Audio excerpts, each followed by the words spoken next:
Let's talk about the Robin Wars. Well, King Lion actually recommended that we read about King Robin, but I picked up the wrong book and now we're going to talk about the Robin Wars. The story starts off with a young boy who has captured a thug. But when the Popo shows up, he refuses to listen and abide by their rules, which is to say that everybody except for the kid ends up dead. And this is where we meet Duke Thomas, where he's arrested in a way that kind of makes me flinch. But because on the news is so prevalent that Robins are starting to take over the streets, they have to pass new laws called the Robin Laws, where anybody that's deemed to be a Robin is arrested and dealt with. But why are all these Robins popping up? So it turns out these young teens want something to believe in.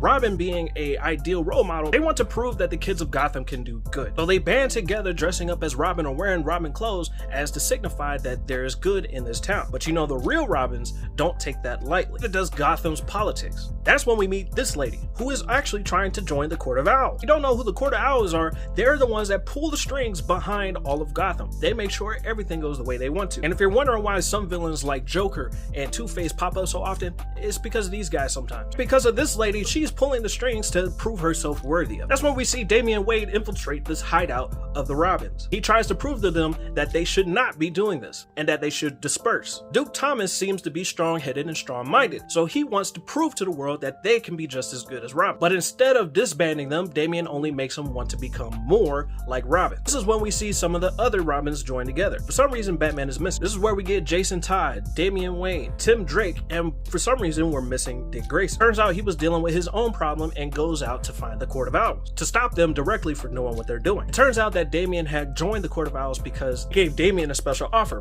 which Damian accepted. This causes all the Robins to go ahead and fight against the Court of Owls with their new enhanced foot soldiers, because these foot soldiers are targeting Gotham to try to reclaim it, and also they're targeting all the Robins that they find in this Robin War. Stick around for part 2. So we find out that Dick Grayson is dealing with the Court of Owls, trying to convince them to leave all the Robins alone. Damian has chosen to go with the Court of Owls and is fighting with them. It causes all the Robins to fight the foot soldiers and the Court of Owls. In this, the other Robins become inspired and come join the fight. This is where the war part happens. All the Robins standing together makes Duke Thomas happy because he's finally proven that the Robins can do some good. Although the Robins win this fight, they also in turn lose Dick Grayson, who has reluctantly joined the Court of Owls and obtained a mask. Yeah, this is just issue 1 and 2 of the Robin Wars.